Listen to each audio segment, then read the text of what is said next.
to Urban Fox Music, and today we have the privilege of talking to Ty, who's one of our leading UK rappers, been around for a long time, playing his music and spreading his message. Welcome, Ty, how are you? Really good, really good. Good to be here. We're here at the Wardrobe in Leeds, where Ty's going to be doing one of his gigs on one of his tours today, so check out the Wardrobe review section to see how the concert went. Definitely. But also check out where he's going to be touring later on. We'll talk about that later on. Yeah. So, Ty, I know you've got an interesting background in terms of your life, so can you just briefly let people know what your background is, where you came from, how you started out? So my background is living in the UK, growing up in the UK, but coming from Nigeria by parents that lived here, so I was born here. And just soaking up all of the influences of being kind of growing up in Brixton, South London, and then trying to turn that into, as well as listening to being influenced by hip hop, trying to turn that around and make sure that everything I do has a flavor or has some sort of direction or connection to my life story. And it's been a crazy one. So I started out as a person that danced. Really? Yeah, I started out as a dancer. What kind of dance? Hip hop dance. It wasn't ballet. Just checking. So yeah, I started out as a hip hop dancer. Yeah. But I wasn't a hip hop dancer for hire. I was just a free spirit. I used to just come to dances and dance. Break out your moves anyway. Yeah. I was always never for hire. I was always just like, I just do what I'm doing and dance the night away. And I think that the rapping was a natural progression. It was something I was interested in, but people just didn't know I did it. And then when I started to do it, I started to really come through the ranks of the UK hip hop fraternity as far as from the 80s and 90s. So I'm one of the artists that's been around from the 80s to the 90s to the 2000s to where we are now. A bit of a godfather really now. Yeah, but you know what? It's been fun, and I think that age has got nothing to do with content. If you've got content that's relevant, that actually touches people and that feels good to people, then it's what it is. Because, you know, unfortunately, some people start to make music and it doesn't feel good anymore. So I'm not one of those people. So I'm blessed with that kind of dedication to the art. It sounds like to me that you were born hip hop. It's not like you were sort of like born and you found hip hop and you adopted hip hop. It's just basically in your blood. So when you sort of like express yourself through hip hop dance first and then through the music, how did that make you feel in terms of, you know, your place in the world sort of thing? It was the ultimate escapism. I think that being able to perform and express myself took me away from whatever was going on in my life that I wasn't happy with, and it really gave me a sense of self-confidence that I didn't have in my normal life. So hip-hop has always been the Superman to my Clark Kent. So basically I read something about you having a little trio when you were like at school. Is that true? Like 3 friends, that's how you started out? So you already had the mind of sort of like being in a band and using it as something to project yourself out in the world. Then you went through your MCing, and then you just progressed on. I was rolling with folks, but we were up to no good. We were up to no good. We were just youths, just doing what we were doing. But as far as the breakdancing stuff, I started hip hop, breakdancing, body popping, b-boy was definitely the first thing that I found that I was interested in regards to hip hop. And then I learned about breaks, and I learned about jazz funk, and I learned about funk and hip hop breaks, and you know, it just went around and around and around. And I found that when I learned about these things, they were right in front of me. So my parents collected certain records, so hip hop brought me back to my parents' records. Hip hop made my parents' records cool, and then from there I started messing with my parents' records, and they never got them back. They never will get them back. They'll never get them back. So it's just been a constant circle of refining yourself and finding your source and moving from there really. Well, we all know and love you for the intelligent lyrics that you come out and the type of music that you do. Thank you. You're welcome. Is this something that you've always sort of been like, you never were into any type of dodgy gangster rap or anything? You've always been on that vibe? Nah, I was never, I appreciate it, I enjoy it. Don't get me wrong, don't think I don't enjoy a little NWA here and there. Yeah. But I think for me, it's just been, it's about, for me, what I like about hip hop music is the people, the characters, the people that reveal themselves. ODB has many layers. So the fact that he sings a certain way, it's out of key but it's in key. The fact that he raps a certain way into certain things said a lot about him as a person. It's like you wanted to know more about him, you know. And I think that certain things, when I listen to Rakim, you want to know about him. How did you learn to rap like that? How did you learn to speak like that? When you listen to Cheer Up G, when you listen to Chuck D, when you follow how they came to be, it's always an interesting story. And what you find is the people are being themselves. They put a suit on and they superimpose what would normally would go unnoticed. They superimpose this particular talent. And I think that's the thing I love about hip-hop music. That's the thing I love about teaching young people, is I'm always trying to show them that the source of your greatness will always be related to who you are as a person. So you have to just learn to amplify that. And that's what hip-hop's about, and that's kind of what hip-hop started out being, it was for a while, and then it took a bit of a dodgy turn in the 90s when it just turned into gangster rap. Do you have an opinion on, how hip-hop lost its way in the day? Yeah, I kind of talk about it in my new song, Like You Never. And I talk about it from a perspective of, I'm not here to blame anybody, but I am here to say that it's okay to say it's not cool. It's okay to say, no, this is not what I thought it would be. Obviously hip-hop changed in 1997 when BET was so bought out by the Clear Channel. That's when everything changed. Anybody that needs to research it, you'll see 1997 is the year when corporate America created a stranglehold on what the creativity via music videos, and then it descended from there. It became a very clear channel of it has to be gangster, pimp hoes, nothing else. So how did you feel when that happened? I know when that happened with me, it's like losing a good friend. It was more than losing a friend. It was like losing a life. It was like losing like I'd given myself to hip hop culture. I'd forsaken everything else. I wasn't going to be a chemist. I wasn't going to be a lawyer. I wasn't going to be a solicitor. I wanted to be this artist, this person, and I wanted to use my art form this way. So when I started to see it go awry, it was saddened, really. It was like, wow, how did it get to this? So I think it's important to recognize that hip-hop has many destinies, many alternative egos that I have no control over, and I don't mind them. It's the balance. When the balance is in there, that's the problem. So I think that the balance is the issue. Like if you're gonna have the negative rap and you're gonna have all that, fine. But as long as you balance it out and you give room for the other style of music to permeate the mainstream, then fine. And that's the issue. That's been the issue for us. Because we have not. The issue hasn't been the direction it's taken. The issue has been the direction it's taken and the imbalance that has kind of prevailed itself. Therefore, we feel like we're losing out because we're not getting two sides to the story. And do you feel like you're readjusting that balance now back to a nice equilibrium? I've always been a part of the balance. I don't think I'm doing it now. I don't think I was doing anything different before. I think I've just, with Like You Never, I think I've just said what a lot of people were thinking at the same time. And I think that as much as the response has been amazing to the record and the EP, which is out now, please buy. It's really, to me, I'm just a member of the hip hop community. I'm not the savior of it. I'm just a member who feels passionately, as do other people. So I wouldn't like to give myself that, that moniker of I care about hip hop more than anyone else. No, I don't. I'm a participant and I'm vocal and I happen to have a talent for talking. So I speak up. Where some people have a talent for just rapping or being an artist, they do what they do. Well, the Mercury Awards in 2003 certainly recognised your talent, thankfully. So you were nominated, which is pretty major for someone like the type of stuff that you do.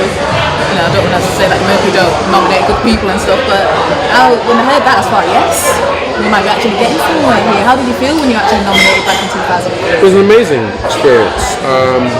I didn't think negatively. I just didn't think I would be taken on board that seriously. Then when my name was picked out, I in my life I haven't had many situations where I've been exalted to a certain level and people around the world suggest you are that good. Yeah. So it was nice that happened.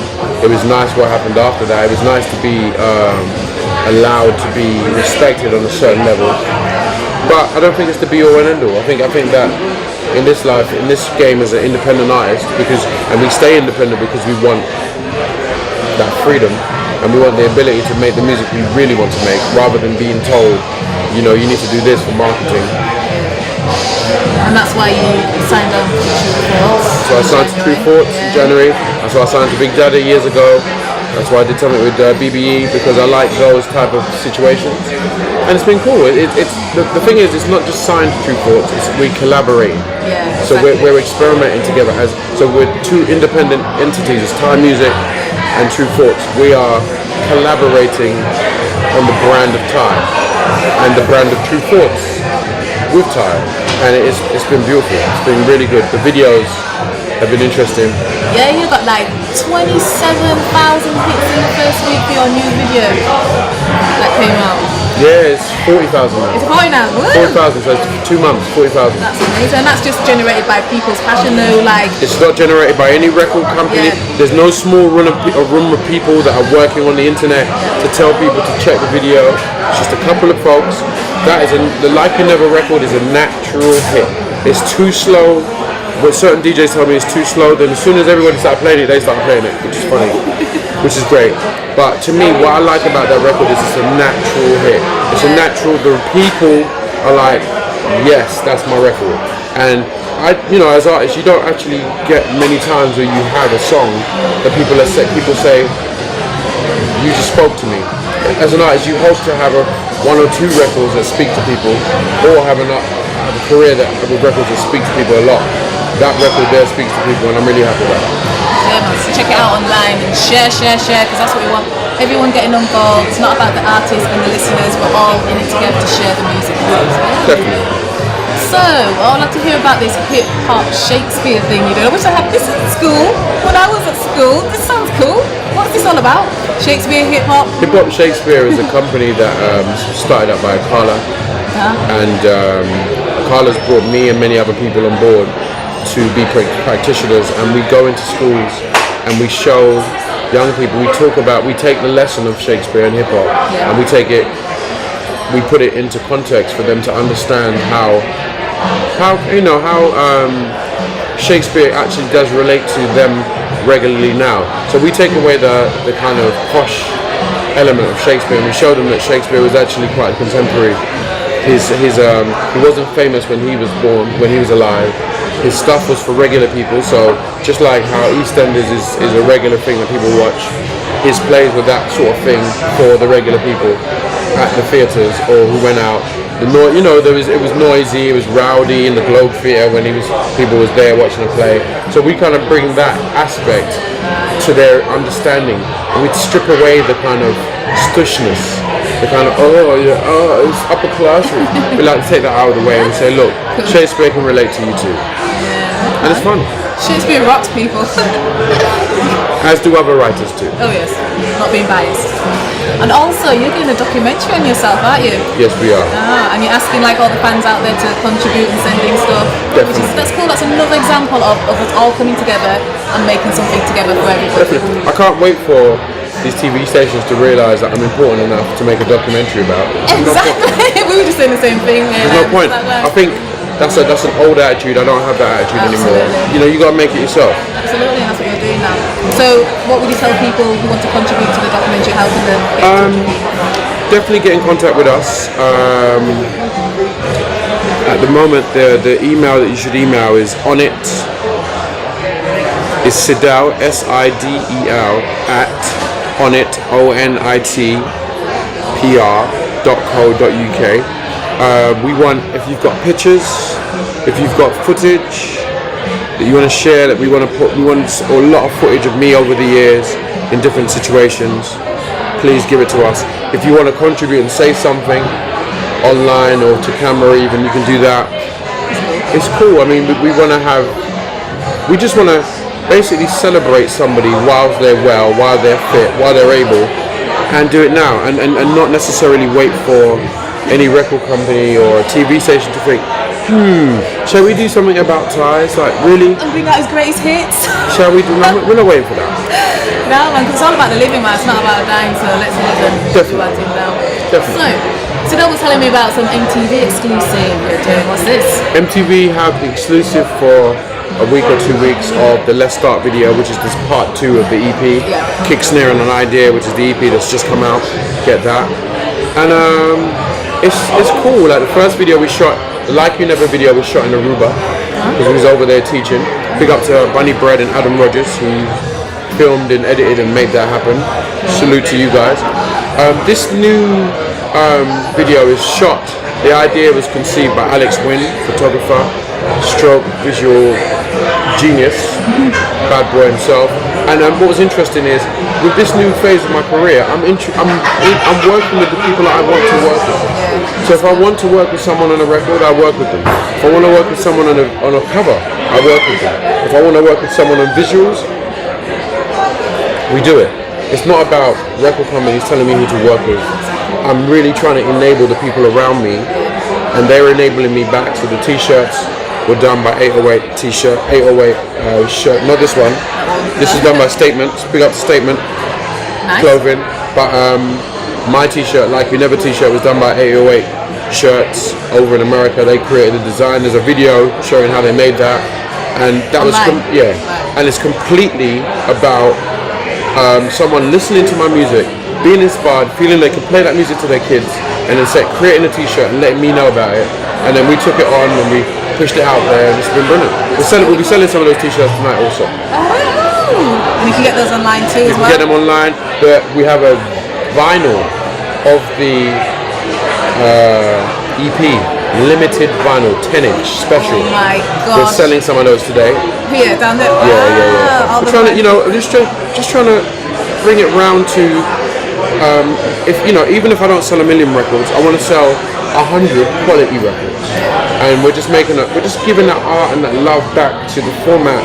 So the vinyl format, to the t-shirt format, to the music format, everything. We just pay a little, we pay a little time, pay a little love and passion towards the creation of the music, and hope people digest it in that format. Obviously things have changed now that everybody can get an MP3 and it's very limited. We're going to just bring that shine back, that heavy duty. Give some substance and some flavour. It sounds like bliss with the way you're working now with your art and stuff, and whatever you're doing, all the collaboration, mutual people coming together. That's the collaborations on the record have been brilliant. Yeah. So people don't know, but you have to read the credits. We didn't want to say it, but we took away the feature aspect because we realized people dwell on that too much. Right. So when you read the record covers, you'll notice that there's particular musicians that are playing on the record. So Ant Fiddler's playing on the record. Right. Jason Yard's playing on the record. Mr. Mensa's playing on the record from the broken beat scene. Loads of people doing different things. Joy Jones is one of the features on the record. It's just different. Different. Out then, well, you've heard it all here today, so get yourself online to check out. Where can people contact you online? So you've got a YouTube channel or Time Music on Twitter. It's Time Music. T-Y Music. I'm doing the fingers, you can put the words in later. And so Time Music. On Facebook it's Time Music fan page. I'll get Sidel to give you the information. You can't follow me on Facebook, I'm packed up. But we can talk, follow the fan page and we can talk. Oh, what about that Facebook Beats thing you've got? That's right. Yes. I'm also involved in the Beat-In. Yeah. I created alongside other people a movement called the Beat-In, which was really to celebrate the people that make music, the people that sit at home on a computer or a drum machine and make music, and to really to boost them up, to communicate and break the law. Like the law at the moment was everybody was hide their beats, everybody's cautious. You're gonna copy my beat. It's like, you know what? There's an art form to you making music, and we need to celebrate that more and celebrate the beat maker more. So with the Beat-In is not about people challenging each other. We set a sample. Big up to Ollie Finn, who also does that, and we basically set the music, let people do their own versions and conversate between each other. People go off and do collaborations. Tall Black Guy's come in there, done major music. He's a major artist doing his own thing. He's like one of the new Dillers, really. Like someone that you're like, ooh, if you know about Black Milk, you know about Tall Black Guy at some point. So there's people that are doing great things, and with the Beat-In, it's just a space where people can communicate, we're going to start putting records out with the with the people. So that's a little something that is exclusive here, and it's just about pushing the culture without asking for promoters to do it, without asking for an organisation or without asking for funds. Just creating an organic place where people can communicate. And the things that I've seen people do in that room, the things that I've seen happen have been amazing. And I've realised that it's about, we have to control our environment. Absolutely. Hip hop culture teaches you how to become a ninja in a format, whether it's writing, whether it's journalism, whether it's writing, whether it's filming, you know, whatever it is, you become, you're multitasking, you're a multi-genius level in regards to what you do. So you might be doing cameraman, then you're an incredible editor person, then you're an incredible storyboard writer, then you're an incredible musician, or you're incredible, you know, it's all of these things. We want to push that and say, do you know what, we're grown up now, we don't need to watch America do something first. So that's what we're doing. That sounds so exciting. Get involved, people, if you Follow can. The Beat In. Yes, man. Yeah, The Beat In on Facebook. The Beat In. BEATINN. And find us. We'll put those details on the video as well, so you can check that out.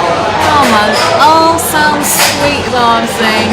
Thank you so much for talking to us before your performance. Pleasure. You're gonna have something to eat now, just chill, and then get ready. Oh, there's any more tour dates for this tour that you're doing now? We have, and we're gonna. If you get Sidel, she'll put them up. She'll show you. Sidel's the woman with all the info. We've got some stuff going on. Good. Just check it out online anyway. Thank you, Ty, for speaking to us. Have a great performance tonight. See you all there. Pleasure. How do you do? Take care. Bye.